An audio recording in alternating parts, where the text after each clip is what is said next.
this video, I'm going to show you how you can make money from property without actually owning any property. This is via Airbnb, arbitrage or rent to rent as it is well known. 16 months ago, I got started doing rent to rent, and last month we made over £60,000 in revenue and £23,000 in profit from Airbnb and rent to rent. Let me tell you about how I did that. Most likely you're somebody who wants to get started in property and make money through property, but you're in the situation where you potentially don't have enough saved up to start doing crazy deposits and buying properties. We were in this exact same position, and we figured out the business model of Airbnb and rent to rent, of how we can get started in property and get into the property industry without having a large amount of cash flow. Obviously, Airbnb and rent to rent is the best model, and service accommodation is the best model in property to actually start and create a cash flow business, which will allow you to leave your job and replace your income. So this is why the strategy that you should be using is Airbnb and rent to rent. What I can tell you about is how we actually can get properties that make money. So there's certain things that you need to be able to do to have a profitable Airbnb and rent to rent business. First, you need to understand the business model and understand how it works. So what you need to be doing is you need to be understanding that you can find properties where occupancy rates are nearly 80-90% and you are full most of the month all year round. How can you actually do this? Well, there's two thoughts of logic we apply. It's either big cities, so city centre properties, so like London, Manchester, Birmingham, things in the city centre, which always have demand, whether it's travel, business, relocated, whatever it is, or there is larger properties on the outskirts of these kind of big cities or places. What you really need to think about is what the footfall of your area is going to be. And if you don't know what footfall means, it essentially means how many people's feet or how many people are coming through that area. So if you are in the Lake District, you are thinking mostly it's going to be either you'll get business stays in terms of like people booking like a business retreat or something like that. But most of the stuff you're going to get is tourists. That's a high footfall area though.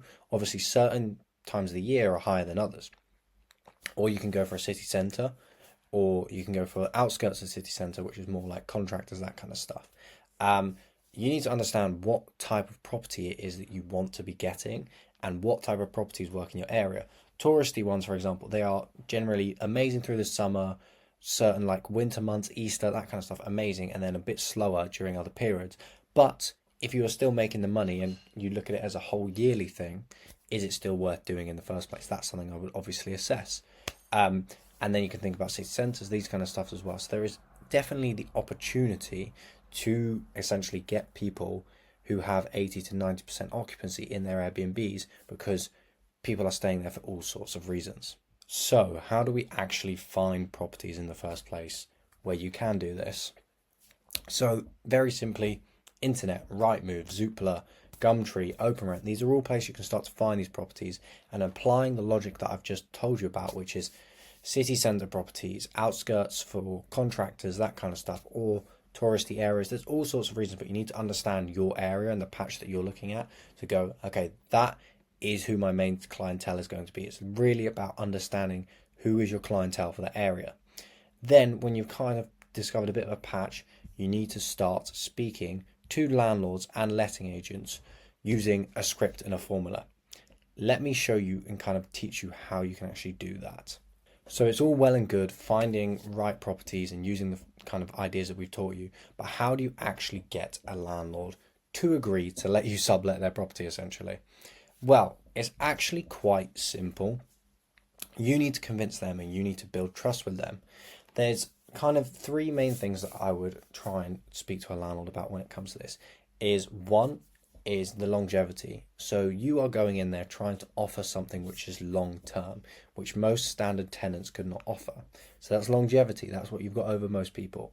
Then you've also got the fact that you are trying to cultivate a business relationship. So you need to make the landlord understand that this is not a simple landlord to tenant transaction. This is a business to business transaction, but it also means there is a lot more growth for that opportunity. And that's what a lot of people miss. Then finally, one of the things that you really need to do is you need to understand what is it that you're actually solving for the landlord. What are their pain points? What are their problems? because every landlord story on their property and each property will be different. So they will have different pain points that potentially you can help solve and alleviate. Don't just go in there trying to sell something, go in there trying to understand your landlord and help them kind of get to the bottom of their problem. So if their problem is that they've had bad tenants or they want a long-term contract, they don't live close by, all these sorts of things, you can go in there and help them by offering them your service. But you need to listen first before you can just start selling them on a product that they probably aren't even convinced on yet. Then once you actually have a landlord who is on side and has trust with you, you need to know what you're actually doing, right? Obviously, there's legalities in property, contracts, that kind of stuff. So you need to have the right type of contracts in place. You need to be either using commercial agreements if you're talking about big deals, or you need to be using company let agreements. Most people will say, oh, rent to rent subletting is illegal. It is if you're using an AST agreement, but if you're using a company let, whereby essentially you rent out your company and you're operating the business and the business is able to sublet it out to certain people, then you are essentially doing the right thing and you can do it legally. But you need to make sure you are using the right contracts. Never, ever, ever sign an AST agreement if you are doing Airbnb rent to rent. It will cause you a world of pain and you don't want to get into that. So make sure you're doing all those sorts of things. And this means that you'll be in a position where you can start securing properties which can make you £1,000 a month profit. The other thing that you need to think about is make your properties so nice that people always want to stay in them. You need to think about the staging. People always underestimate how much value there is to be had in the staging of your property.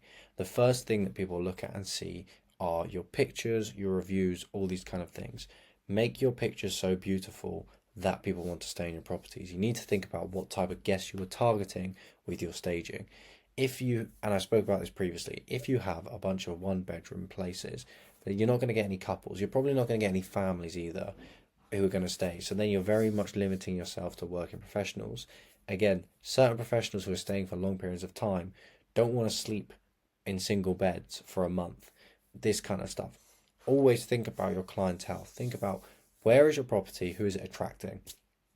Is it attracting contractors doing Monday to Friday? Okay, great. Are you going to have any families on the weekends? What is your client on the weekend?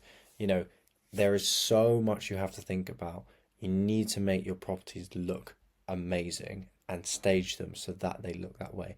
And then think about, okay, who do I actually want to attract? Because people generally, they just put a bed in it and think like, let's get as many people in as possible. No, think about the livability. Think about who is going to be staying in those properties and why. Another thing to think about, obviously, is how do you actually make it stand out as well? So key things we like to do are add bright colors, feature walls, paint those walls, make it stand out. Again, your pictures are so important and eye-catching.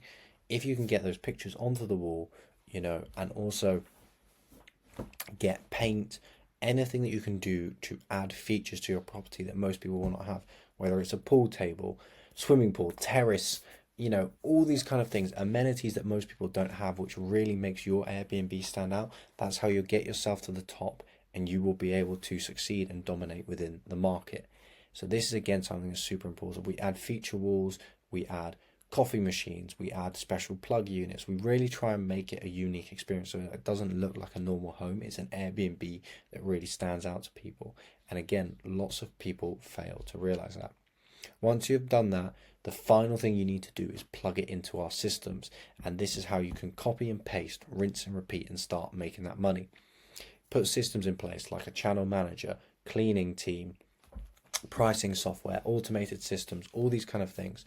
We use a channel manager called Uplisting. Go have a look at it. These are all things that allow you to automate your Airbnb business as best as you possibly can so that you can systemize it and be able to actually relax. Most people think that staging, sourcing the properties is the hardest part. No, managing is the hardest part if you do a bad job of it, because you're going to be dealing with customers all the time. If you do a good job, if you give YouTube tutorials, videos on how to set things up, all this kind of stuff, managing it will be easy because I have no reason to contact you in the first place. So make sure that you are doing that and get those systems in place. If you've taken any value from any of the stuff I've said today, go follow me on Instagram. Link will be down below. follow me on Instagram, drop me a DM, and I'm happy to have a chat with you and give you any other tips or tricks that you want to know about the Airbnb game and system.